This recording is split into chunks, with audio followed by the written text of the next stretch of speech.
기쁨으로 주를 맞겠네.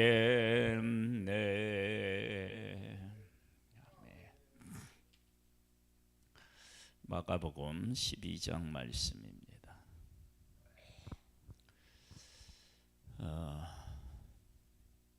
예수님의 권위에 대한, 예수님에 대한, 또 한편으로는 하나님에 대한 인간의 도전에 대한 이야기들이 기록되어 있는데, 그 도전에 대한 예수님의 대처, 예수님의 말씀, 이런 것을 통해서 우리는 하나님과 대항하거나 또 외면하거나 그렇게 할 수 없고, 다만 그물을 인정하고 믿어야만 된다라고 하는 사실을 오늘 본문을 통해서 알 수 있습니다. 예수께서 비유로 그들에게 말씀하시되, 한 사람이 포도원을 만들어 산 울타리를 두르고 집자는 틀을 만들고 망대를 지어서 농부들에게 세를 주고 타국에 갔더니, 때가 이름에 농부들에게 포도원 소출 얼마를 받으려고 한 종을 보내니, 소출 전부를 가져가면 빼앗는 거겠죠. 아무리 주인이 가다도. 그래서 얼마를 받으러 종을 보냈다. 이건 뭐 당연한 일이죠.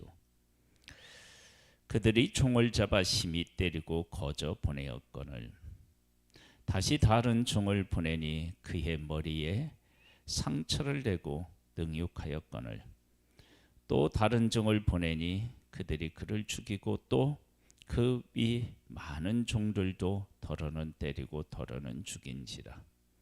이제 한 사람이 남았으니 곧 그가 사랑하는 아들이라.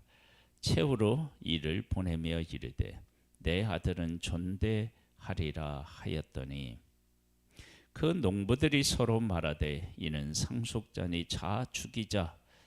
그러면 그 유산이 우리의 것이 되리라 하고, 이에 잡아 죽여 포도원 밖에 내던져느니라. 이러면 이제 이렇게 하면 보내는 종들도 때리고 뭐 또 죽이고 아들도 죽이면 농부가 승리한 것일까요? 우리가 이 사실에 대하여서 생각해 봐야 돼요. 그러니까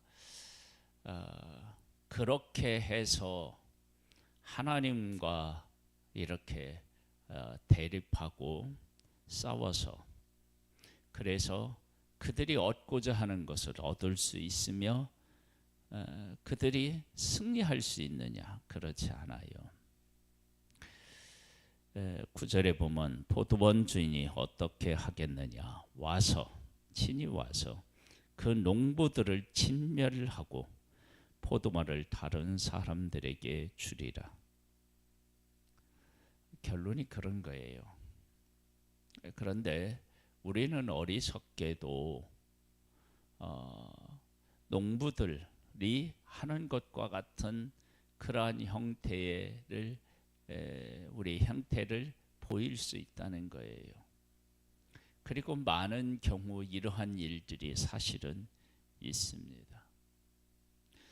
하나님의 것을 하나님의 것으로 인정하고 주인이 다 만들어서 세를 주고 갔으니까 이 모든 것들이 그 주인이 한 일이고 우리에게 일하도록 했고 거기에 상응하는 대가도 주는 그 은혜와 그 사랑에 대한 것들을 기억해야 되는데, 그렇지 않고 자기들 것으로 만들려고 하는 그런 교만한 마음, 그런 것들이 있는 거예요. 결국은 그들의 원하는 대로 되지 않고요. 어떻게 했느냐? 그들이 다 진멸하고 포도원을 다른 사람에게 주리라. 다 죽고 빼앗기는 거예요. 너희가 성경에 건축자들이 버린 돌이 모퉁이의 머릿돌이 되었나니 이것은 주로 말미암아 된 것이요 우리 눈에 놀랍도다 함을 읽어보지도 못하였느냐 하시니라. 그들이 예수의 이 비유가 자기들을 가리켜 말씀하신 민줄 알고 잡고자 하되 무리를 두려워하여 예수를 두고 가니라. 아니, 이 정도로 얘기를 했으면 예수 그리스도를 어쩔 수 없다라고 하는 사실을 깨달아 알고 회개하고 굴복해야 되는데 예수를 잡아 죽이려고 하니까, 그러니까 위에 아들을 보내자, 그런 존경할 것이다. 그런데 그들은 상속자니까 그를 죽이면 모든 것이 우리 것이 될 것이다, 그렇게 생각하는 거예요. 그 다음에 이제는 어떤 일이 생기겠어요? 포도원 주인이 어떻게 하겠느냐? 와서 그 농부들을 진멸하고 포도원을 다른 사람에게 주리라. 그래서 이들이 거부하는 이들을 뒤로 하고, 그리고 복음이 이방인들에게 전해진 것을 보게 됩니다. 하나님은 하나님이십니다. 예수님은 예수님이십니다. 우리가 그분하고 대항해서 이길 수가 없습니다. 또 볼까요? 13절입니다. 그들이 예수의 말씀을 책잡으려 하여 바리새인과 헤롯당 중에서 사람을 보내매, 똑똑한 사람 보냈겠죠. 와서 이르되 선생님의 우리가 하노니 당신은 참되시고 아무 거리는 일이 없으시니 이는 사람을 외모로 보지 않고 오직 진리로서 하나님의 도를 가르치심이니이다.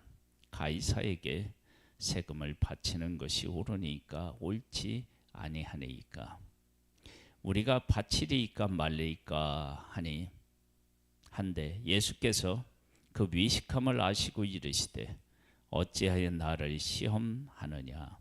데나리온 하나를 가져다가 내게 보이라 하시니 가져왔거늘 예수께서 이르시되 이 형상과 이 글이 누구의 것이냐? 이르되 가이사의 것이니이다. 이에 예수께서 이르시되 가이사의 것은 가이사에게, 하나님의 것은 하나님께 바치라 하시니 그들이 예수께 대하여 매우 놀랍게 여기더라. 가이사에게 세금을 바치면 유대인과 하나님에 대해서 이야기하면서 걸고 넘어질 거고, 바치지 말라 그러면 지금 정복하고 있는 그 로마에 대해서 대항하는 것으로 해서 아마 고발했겠죠. 그런데 그걸 이제 빼도 박도 못한다라고 생각했는데 가이사의 것은 가이사에게, 하나님의 것은 하나님께 바치라는 거예요. 시험에 걸게 하려고 왔지만 그렇게 되지가 않았습니다. 예수님은 우리가 어떤 문제를 가지고 그 문제로 걸고 넘어질 수 있는 분, 궁지에 몰아넣을 수 있는 그런 분이 결코 아닙니다. 그래서 얄팍한 술수로 우리가 어떤 게 해보겠다라고 하는 것이 얼마나 어리석은 일인지 알 수 있습니다. 예수님은 예수님이십니다. 우리가 어떻게 얄팍한 지식과 지혜로 할 수 있는 분이 아니십니다. 18절에 부활이 없다는 사두개인들이 예수께 와서 물어 이르되 선생님이여, 모세가 우리에게서 주기를 어떤 사람의 형이 자식이 없이 아내를 두고 죽으면 그 동생이 그 아내를 취하여 형을 위하여 상속자를 세울지니라 하였나이다. 7형제가 있었는데 마지가 아내를 취하였다가 상속자가 없이 죽고, 둘째도 그 여자를 취하였다가 상속자가 없이 죽고, 셋째도 그렇게 하여 일곱이 다 상속자가 없었고 최후에 여자도 죽었나이다. 일곱 사람이 다 그를 아내로 취하였으니 부활 때 곧 그들이 살아날 때에 그 중에 누구의 아내가 되리이까? 즉 뭐냐면 부활이 있다고 하는데 근데 사두개인들은 부활이 없다고 하는 거예요. 부활이 있으면 이런 혼란한 상황이 이것뿐만 아니라 여러 곳에서 벌어질 수 있다. 이렇게 얘기하는 거예요. 그러니까 부활의 모순을 부활이 없다는 것을 합리적으로 설명하고자 이런 일들을 한 거예요. 그런데 부활이 어떤 의미를 가지고 있는지를 전혀 모르기 때문인 거예요. 우리가 예전에는 화장을 하면 큰일 나는 걸로 알았다고요. 그래서 화장을 하면 이거 부활 못하는 거 아닌가 뭐 이런 생각도 할 만큼. 그런데 예수님이 뭐라고 하시냐면 예수께서 이르시되 너희가 성경도 하나님의 능력도 알지 못함으로 오해함이 아니냐. 이 딱 맞는 거예요.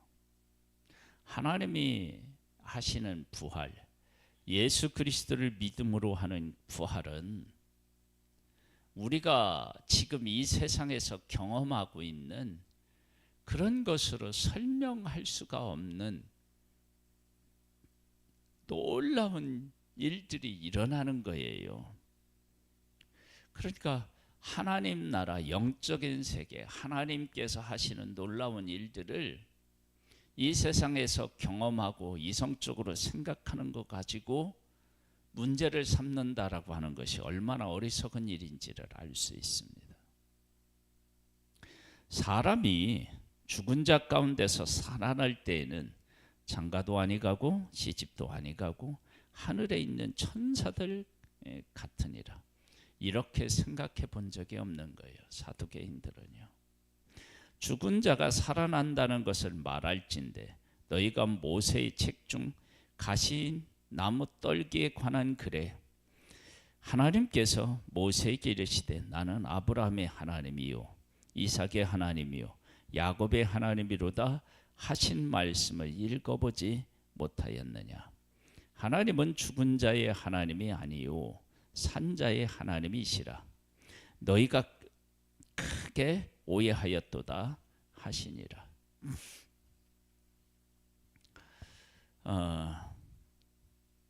하나님께서 이미 부활의 하나님이라고 그것을 분명히 하셨어요. 아브라함의 하나님, 이삭의 하나님, 야곱의 하나님.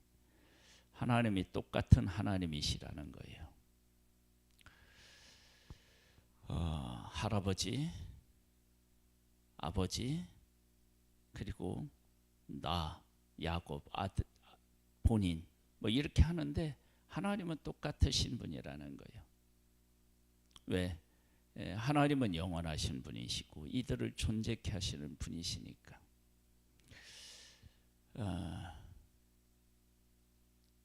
부활이 없다고 생각하고 부활 후에 있을 많은 문제점에 대한 이야기를 해요. 그 천국에 가면 황금길이래요. 진주문이래요. 거기는 우리가 이 땅에서 살아가면서 흙을 밟고 살아가야 되는데 뭐 어떻게 그런 곳에서 살아갈 수 있을까? 처음에는 좋지만 그런데 그게 문제될 게 아닌 것은 우리가 만들어질 때는 흙으로 만들어졌지만 다음에 우리가 지금 이 하나님 나라에 갔을 때 우리의 존재는 누구로 만들어지냐면 예수 그리스도로 만들어졌잖아요. 거듭나서. 그러니까 예수로 만들어진 우리는 흙으로 만들어진 우리가 완전히 다른 거예요. 그러니까 예수님을 하나님을 우리가 사는 세상의 것으로 우리의 지식의 것으로 이야기하는데 그게 말이 안 되는 거예요. 28절 볼까요? 서기관 중 한 사람이 그들의 변론하는 것을 듣고 예수께서 잘 대답하신 줄을 알고 나와 묻되 모든 계명 중에 첫째가 무엇이니까? 예수께서 대답하시되 첫째는 이것이니 이스라엘아 들으라. 주 곧 우리 하나님은 유일하신 주시라. 네 마음을 다하고 목숨을 다하고 뜻을 다하고 힘을 다하여 주 너희 하나님을 사랑하라 하신 것이요. 둘째는 이것이니 네 이웃을 네 자신과 같이 사랑하라 하신 것이라. 이보다 더 큰 계명이 없느니라. 참 어떻게 생각하면 참 가찬지요. 말씀을 주신 분에게 말씀에 대해서 지금 묻고 있는 거예요. 그러니까 사람이 알지 못하면 이렇게 어리석어지는 거예요. 서기관이 이르되 선생님이여 올소이다. 하나님은 한 분이시요 그 위에 다른 이가 없다 하신 말씀이 참이니이다. 또 마음을 다하고 지혜를 다하고 힘을 다하여 하나님을 사랑하는 것과 또 이웃을 자기 자신과 같이 사랑하는 것이 전제로 드리는 모든 번제물과 기타 제물보다 나으니이다. 예수께서 그가 지혜 있게 대답함을 보시고 이르시되 네가 하나님의 나라에 멀지 않도다 하시니 그 위에 감히 묻는 자가 없더라. 어쩌면 이리처럼 시작했다가 양처럼 끝난 것으로 보여지는데요. 하나님 예수님에게 우리가 그분이 가지고 있는 어떤 지혜 그리고 모든 것들에 대한 이치 이런 것들을 내가 그분보다 더 잘 안다라고 생각하는 것이 얼마나 어리석은 거예요. 하나님은 이 모든 것들을 만드시고 그 원리를 다 허락하신 분이 바로 하나님이십니다. 우리가 알면 얼마나 알겠습니까? 그래서 조금 아는 것을 가지고 이야기하는 거예요. 참 어리석은 일이죠. 35절이요. 예수께서 성전에서 가르치실세 대답하여 이르시되 어찌하여 서기관들이 그리스도를 다윗의 자손이라 하느냐. 다윗이 성령에 감동되어 친히 말하되 주께서 내 주께 이르시되 내가 네 원수를 네 발 아래에 둘 때까지 내 우편에 앉았으라 하셨도다 하였느니라. 다윗이 그리스도를 주라 하였은즉 어찌 그의 자손이 되겠느냐 하시니 많은 사람들이 즐겁게 듣더라. 예수님이 어떤 분이신지를 알지 못하면 이 말씀은 그들의 눈에 깨달음이 없는 것입니다. 그러니까 다윗의 자손이라고 하는 것만 알지 다윗이 예수 그리스도를 주라고 한 것에 대한 것은 모르는 것입니다. 그것이 잘 알지 못하고 교만하고 자기 자신을 그 하나님보다 더 생각하면서 살아가는 교만한 자들에게서 나타나는 일들이에요. 다 말씀하셨는데 다윗이 예수 그리스도가 주라고 하는 것을 고백했는데 그것이 성경에 기록되어 있는데 다윗의 자손이라고 하는 것만 보고 그리고 그 예수 그리스도를 함부로 할 수 있다라고 생각하는 그런 모순된 삶을 살아가고 있는 것을 보게 됩니다. 예수께서 가르치실 때에 이르시되 긴 옷을 입고 다니는 것과 시장에서 문안받는 것과 회당의 높은 자리와 잔치 윗자리를 원하는 서기관들을 삼가라. 그들은 과부의 가산을 삼키며 위식으로 길게 기도하는 자니 그 받을 판결이 더욱 중하리라 하시니라. 대해서 확실하게 말씀하셔요. 그러면서 이 말씀이 이어집니다. 예수께서 헌금함에 대하여 한지사 우리가 어떻게 헌금함에 돈 넣는가를 보실세. 여러 부자는 많이 넣는데 한 가난한 과부는 와서 두 렙돈 곧 한 고드란트를 넣는지라. 예수께서 제자들을 불러다가 이르시되 내가 진실로 너희에게 이르노니 이 가난한 과부는 헌금함에 넣는 모든 사람보다 많이 넣었도다. 그들은 다 그 풍족한 중에서 넣었거니와 이 과부는 그 가난한 중에서 자기의 모든 소유 곧 생활비 전부를 넣었느니라 하시니라. 이런 말씀을 들으면서 사람들 속에 어떤 마음이 일었느냐 그러면 하나님에게 우리가 좀 하나님답게 이렇게 잘 섬기고 또 예수님을 예수님답게 우리가 섬긴다 그러려면 우리가 이런 것도 있고 저런 것도 있고 나는 이것도 부족하고 이거 어떻게 해야 되나 아마 이런 생각들이 마음에 자리했을 수 있잖아요. 그러니까 예수님 말씀하시기를 그게 아니고 과부의 두렙돈으로 얘기를 하시는 거예요. 헌금에 대해서 한번 잘 생각해봐. 헌금을 다 하는데 표면적인 액수로 생각하면 누가 많이 넣고 누가 적게 넣고 하겠지만 그러나 내가 가지고 있는 것을 퍼센테이지로 해서 하면 어떻게 되니? 이건 완전히 다른 거야.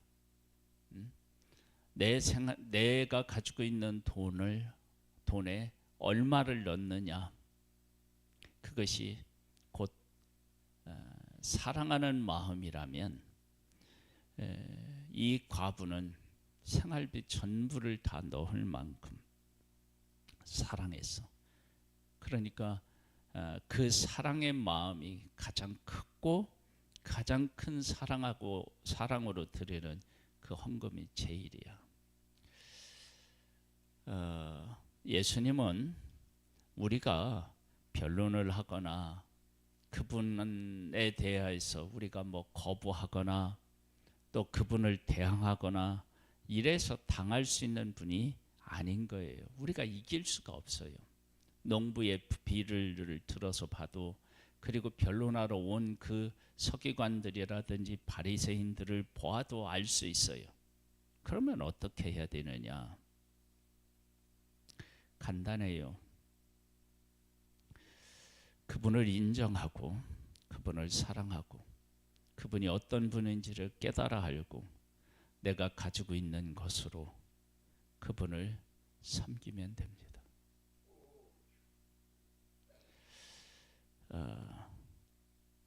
100만 원, 1000만 원, 1억, 10억 그렇게 우리가 헌금하지 못하더라도 그분이 나의 생명인 것을 알고 우리가 정성을 다하여서 그분에게 드리면 그분은 그것을 기쁘게 받으시는 분, 그런 사랑의 하나님이시고 사랑의 예수님이시지 우리가 싸워서 이기는 그러한 분으로 아니라는 것을 우리가 깨달아 알고 그분 앞에 그분의 사랑 앞에 우리가 경배드리는 그런 복된 우리의 삶이 되기를 주님의 이름으로 축복합니다. 하나님 아버지, 농부들이 종들을 때리고 죽이고 아들을 죽이면 자기 것이 될 것이라고 생각했는데 그러나 주인은 그들을 진멸하고 그 포도원을 제때에 바칠 만한 다른 사람에게 준다라고 말씀하셨습니다. 우리가 하나님께서 어떤 일을 하셨고 나에게 어떤 은혜를 베풀어 주셨고 무엇을 요구하시는지를 바르게 깨달아 알고 열심히 농사지어서 세를 바치고 고마운 마음을 가지고 감사한 마음을 가지고 살아가는 것, 그것이 바로 가장 복된 삶을 살아갈 것인 것처럼 이 세상 모든 것을 만드시고 주관하시고 그래서 우리들에게 주시고 요구하시는 것을 깨달아 알고 그 일을 잘 감당하면 우리는 가장 복된 사람이 됩니다. 하나님을 의심하거나 하나님에 대해서 대적하거나 그러지 아니하고 하나님께서 의도하신 것을 바르게 깨달아 알아 그 가운데서 살아가는 복된 우리들 되기를 소망합니다. 하나님을 하나님으로 만나고 인정하는 우리 모두가 되기를 원하옵고 예수님의 이름으로 기도드립니다. 아멘. 하늘에 계신 우리 아버지여, 이름이 거룩히 여김을 받으시오며 나라에 임하옵시며 뜻이 하늘에서 이룬 것 같이 땅에서도 이루어지리이다. 오늘날 우리에게 일용할 양식을 주옵시고 우리가 우리에게 죄 지은 자를 사하여 준 것 같이 우리 죄를 사하여 주옵시고 우리를 시험에 들게 하지 마옵시고 다만 악에게서 구하옵소서. 대개 나라와 권세와 영광의 아버지께 영원히 있사옵나이다. 아멘.